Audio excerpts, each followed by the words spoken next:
Dan Sayyidina Alqamah radhiyallahu anhu telah menghimpunkan segala akhlak yang baik itu dalam wasiatnya kepada anaknya ketika ia hendak wafat atau mati. Alqamah berkata, "Wahai anakku, apabila engkau mau bersahabat dengan seseorang, maka buatlah persahabatan dengan orang yang satu, apabila engkau berkhidmah atau membantu kepadanya, maka ia akan memelihara akan engkau." Jadi carilah sahabat itu apabila kita berkhidmat menolonginya, dia memelihara hubungannya dengan kita pelihara. Dia suka mengalah, menomorsatukan atau memprioritaskan sahabatnya. Dia mau berkorban. Kita ini sudah menolongi, lalu dia menolongi kita juga. Dia memelihara hubungan yang baik dengan kita, menghormati kita, menghargai kita, maka itu baik pula sahabat. Jangan inya aja yang egois, ada mau memikirkan kawannya. Nah, itu ada baik untuk bersahabat. Jadi apabila berkhidmat atau membantu kepadanya, maka ia akan memelihara akan kita. Kalau sudah kadang-kadang orang sudah dibantu atau takut orang yang membantu, sudah dibantu, dikorbankan ini sekalinya, jangan terima kasih, jangan. Ini wajar ya kita nih. Barang orang yang kadang mau berterima kasih kepada manusia, jauh hendak berterima kasih kepada Allah. Tandanya orang pandai berterima kasih bersyukur kepada Allah, dia pandai bersyukur berterima kasih kepada hamba-hamba Allah. Orang itu kalau kita terima kasih itu merasa dihargai.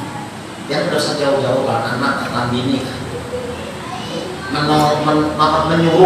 menyuruh bini namanya minta diulakan kopi supaya bini merasa dihargai. Itu kayak apa menyuruh, "Ding, tolong bangunlah kopi." Tolong, kata tolong itu menunjukkan kita menghargai. Jangan kopi bang,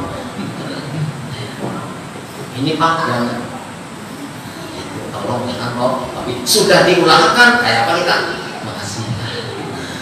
Itu merasa dihargai. Itu bisa ditambahi itu namanya jatahnya.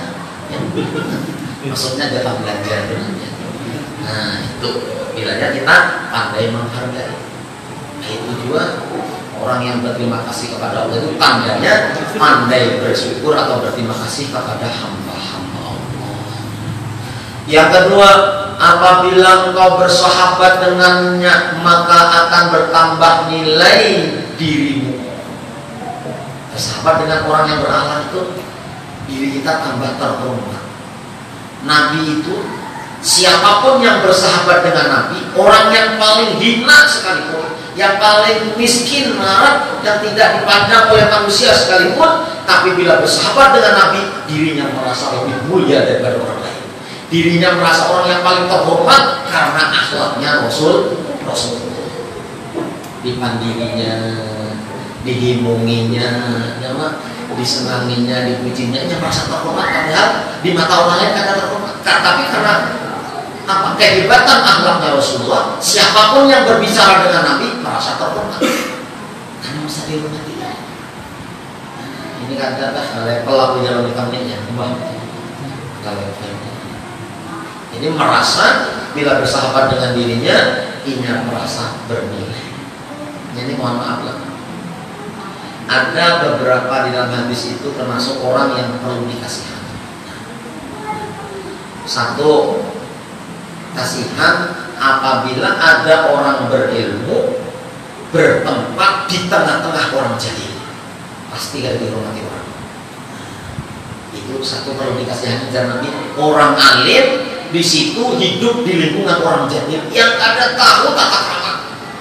Kasihan orang alim kayak itu.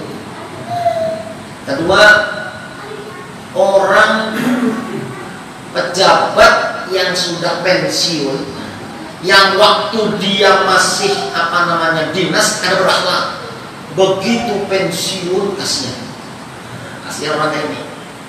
Waktu masih dinasnya sombong kah, pelit kah, apakah, nah setelah dia pensiun sudah ada lagi. Ini perlu dikasihani.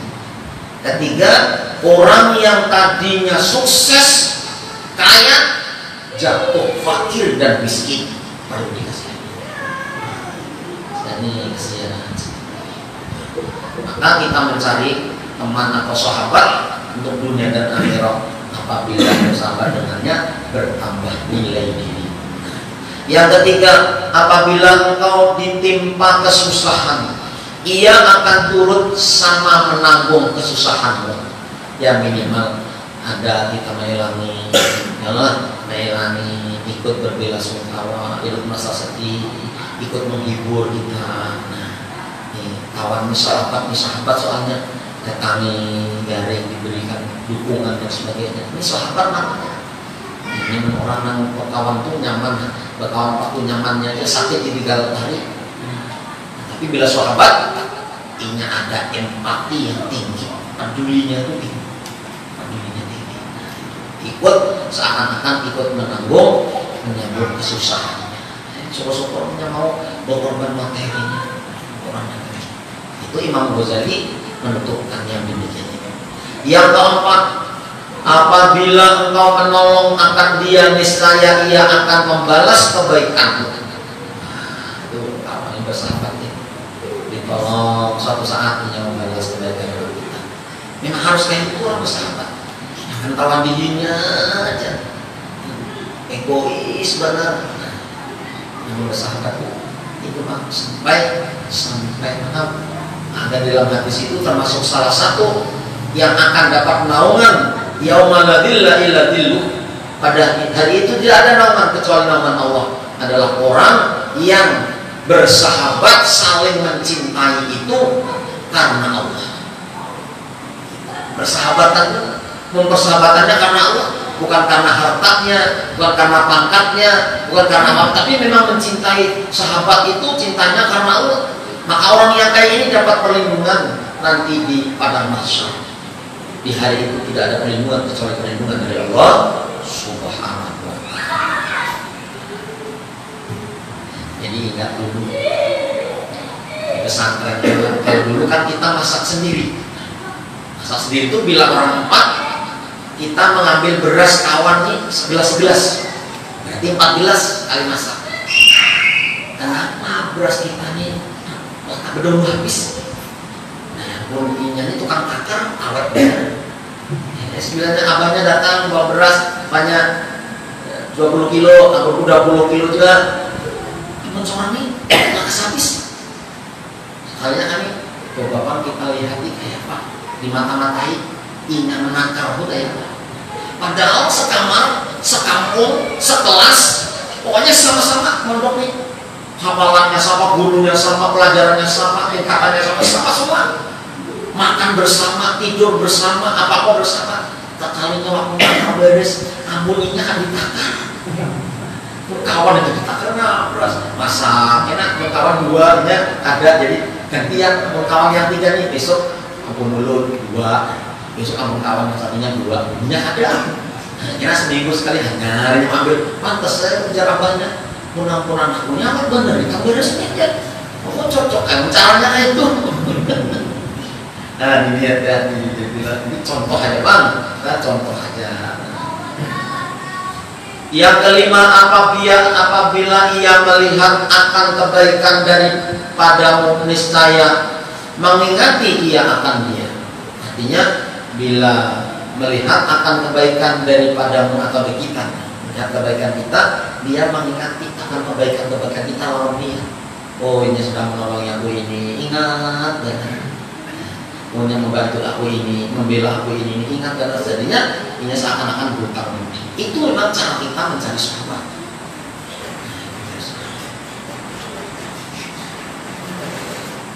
Yang keenam, apabila ia melihat pada dirimu dan kejahatan, niscaya menutupi ia akan dia. Aib kita pun ditutupi.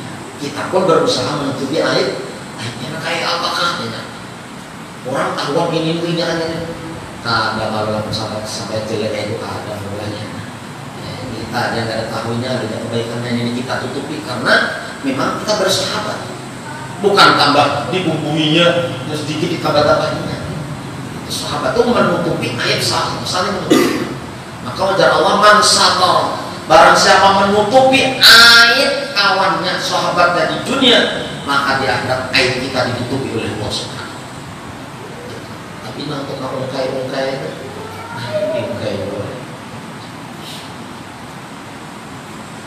Yang ketujuh, apabila engkau berkata niscaya membenarkan, ia akan perkataanmu. Ini sudah tahu kan? Kayak Abu Bakar As-Siddiq, yang mendapat gelar As-Siddiq gitu kan. Sampai Nabi ketika di Gua Hira itu guncang Gua Hira-nya. Jar Abu Bakar, ya Rasulullah, pian berdoa lawan Allah. Kita ini bisa mati bukan dibunuh orang kafir, tapi mati karena terkubur dalam gua ini. Mintalah kepada Tuhan, wahai Rasul Muhammad. Ujar Rasulullah, ini di gua di tapak sini. Wahai gua, diam kau. Tidaklah kau melihat di sampingmu ini, di dalam gua ini ada orang yang berpangkat As-Siddiq. Langsung seketika itu gua berdiri, padahal goncangan. Kenapa? Ada di dalamnya orang yang jujur. Jadi kita berkawan, memang kita takut karena kita belum sebelum kita bersahabat kita teliti, ini orangnya jujur, ini orangnya baik hati, nah suka membantu sebagainya, akhlaknya bagus, maka kita bela. Jangan melihat sahabat kita ini dihina-hina, kita diam aja, kita tutup ya. Kalian bersahabat. Yang kedelapan, apabila engkau mengusahakan sesuatu perkara, niscaya menolong ia akan dikau. Bila kita ada kesulitan, betul-betul sahabat itu pasti. Dulu nih kawan lawan sahabat mulai pesantren itu namanya Soleh, orang arif tadi. Kesulitan apapun nya curhat itu di kita sampai sekarang. Padahal sekarang di Parisan jadi satu jadi pemulung. Jadi nakit tukang menikahkan orang. Jadi pernah kesulitan, padahal sudah kesulitan berat. Adalah aku sebenarnya mau ngomong terus sama lo ya, tapi bahasa Jawa kita mau perlu dana ada 3 juta. Maka kasihan ya Allah. Karena sahabat mulai bertahun-tahun pesantren 6 tahun satu kamar dulu. Saking dulu menolong kita, menolong ini sebagainya, dan merasa itu. Tapi kita percaya orangnya jujur, orangnya itu membayar, pasti membayar. Dibayar itu karena sahabat. Ya, sahabat kita kesusahan, kita berusaha, jadi membantu ia akan dikau. Kita berusaha, para sahabat-sahabat itu pun nantinya akan berusaha ketika kita perlu bantuan. Apalagi bersahabat di jalan agama Allah. Nah, kita berkawan kayak kita di grup rupanya. Di grup, sekarang kan modelnya grup-grup gitu. Kalau di grup itu memang kita persahabatannya, bertemanan di jalan Allah, yakin jangan takutannya. Kayaknya kita membangun agama Allah, kita menolongi agama Allah. Seandainya di grup itu ada yang khianat, ada yang culas dan sebagainya, nanti Allah yang bertindak. Asal kita di jalan Allah, aduh sama-sama. Kita di jalan Allah. Ayo kita siarkan agama Allah dalam grup kita. Kalau ada kesusahan, ayo sama-sama. Kayak apa jalan keluarnya? Rapat. Nah, itu memang itu yang harus kita semangati. Nah, maksud itu Pak Ketua Bajudinnya, kita harus semangat itu. Karena di dalam berjalan agama Allah. Yang kesembilan, apabila engkau berselisih dengannya pada sesuatu, niscaya mendahulukan ia akan dikau aja. Mereka pendapat kita itu aja. Itu karena tapi memang kita percaya pendapatnya itu memang sudah mantap akuratnya, berdasarkan fakta-fakta, apalagi dalil-dalil yang jelas pendapatnya ini mendahulukan pendapat kawan yang memang betul akurat dan baik.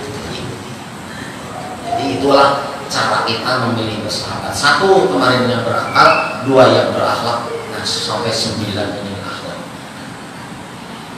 Dan berkata Sayyidina Ali ibni Abi Thalib radhiyallahu anhu, in akhaqal haqqa man kana ma'aka wa may yadurru nafsahu liyanfa'aka wa man idza raibuz zamani saddaqaka sattata fika samlahu liyajma'aka. Artinya, saudaramu yang sebenarnya ialah orang yang selalu menolongmu di waktu senang dan susah, dan ia sanggup berkorban karena memberi manfaat kepadamu. Nah, itu saudaramu yang sebenarnya. Padahal walaupun kita nih bisi saudara, nah kayaknya saudara senasab, tapi nah ada berakhlak nang ini senang saudara sana. Tapi walaupun yang ada hubungan darah dan hubungan nasab, tapi mencukupi kriteria yang ini, jangan Abu Thalib, saudaramu yang sebenarnya ialah orang yang selalu menolongmu di waktu senang dan susah. Kebanyakan kan kita susah, bajau pada kenal lagi, menunda orang lagi sukses merapat sama-sama. Padahal sahabat itu yang sebenarnya menolongmu ketika engkau suka dan duka, susah dan senang. Dan dia sanggup berkorban karena memberi manfaat kepadamu. Ada dikatakan lagi ya, seperti sahabat 4 Abu Bakar, Umar, Utsman dan Sayyidina Ali. Walaupun beda perangainya, tapi semuanya menjadi kekasih Rasulullah. Memang harus kayak itu. Ada mau sahabat itu sama. Ada ras Sayyidina Umar, ras Sayyidina Umar. Sayyidina Umar takoni Nabi, Umar, inggih ya Rasulullah, kan tahajud jam berapa? Biar Sayyidina Umar, wow, lu bangun guring dulu, jam 1 hanya tahajud. Oh hebat Umar, ya Rasulullah. Abu Bakar tahajudnya jam berapa? Di bahasanya itu. Waktu apa sama Abu Bakar? Kalau ulun ya Rasulullah takutan kalau ada bangun, jadi ulun tengah malam sebelum guring tahajud dulu. Hebat Abu Bakar, sangat berhati-hati. Semuanya diatur. Jadi kadang-kadang Abu Bakar ada Abdul tuh bukan dulu ada. Yang tidur dulu Abdul bagus ya Rasulullah. Sayyidina Umar kan, Sayyidina Umar. Abu Bakar kan yang sebelum tidur sudah tahajud, itu bagus Abu Bakar. Namanya kau sangat berhati-hati, takut kalau kau tidak bertahajud. Jadi yang sebelum tidur bagus, nah sudah tidur sama-sama bagus. Beda-beda akhlaknya, apanya perangainya, tapi sama-sama dicintai Rasul. Makanya sahabat-sahabat Rasulullah itu semuanya ahli surga. Ada sahabat Rasulullah itu namanya Nuaim, itu ada namanya Julaibib, ada juga. Bilanya hendak memberi Rasulullah hadiah, nukar di warung, nukar roti, nukar madu, nukar kurma, diantar kepada Rasulullah. Rasulullah yang belum beli kurma, nah ini keselampian roti ini madu. Karena ada lawas datang ke warung, Rasulullah tadi belum bayar, yang disuruh bayar. Oh iya Mas. Nah kaya itu tuh tetap disayangi Rasulullah. Kenapa? Walaupun kaya itu karena dia memang dalam kemiskinan, tapi kepengen berhadiah kepada Rasul, saking cintanya kepada Rasulullah. Tapi karena mencutan ada, ini ada kasus kiai dihadiahi undang galah. Boleh makhluk undang galah. Jadi kiainya ini tahu orang ini miskin, kenapa bisa menghadiahi undang galah? Sekali takut-takut ini apa ya? Tadi di tikungan ada truk bawa undang, mobil box bawa undang, punya roboh di situ, bahbor di undang galah jadi aspal, ngambilin. Dia bakal diantar pada kiai. Kenapa? Supaya ngambil berkah, dosanya bagian ini. Astagfirullah. Nah, tapi kalau kiai sabar, Rasulullah itu. Maka enggak kok. Sampai-sampai pernah ingat tergoda teman yang lain mabuk. Jujur itu mabuk, hendak dipukuli oleh Sayyidina Umar. Ujar Rasulullah, Umar sabar. Walaupun ini kaya itu, dia orang yang mencintai aku. Walaupun itu orang mencintai aku, kita rangkul dengan sabar, dengan aman-aman. Nah itu namanya sahabat. Kita ada boleh kita langsung hukum ini diingatkan dulu, kita bela dulu ya. Bilang karena orang baik sebetulnya cuma terpengaruh, kadang-kadang ada pihak-pihak luar yang mengotori, kadang-kadang akhirnya yang menjelaskan kita, memberikan dan sebagainya. Nah itu saatnya kita jangan dulu, harus tabayun dulu, memperjelas kayak apa masalahnya. Bisa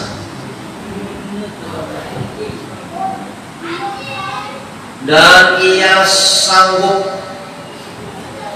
sanggup memecahkan atau mengkucar-kacirkan segala urusannya karena menolong engkau dalam menghadapi bala dan ujian. Sanggupnya terpengaruhi urusannya daripada menolong kita. Ada yang mau lagu namanya sahabat karib, teman sejati sampai ke akhirat.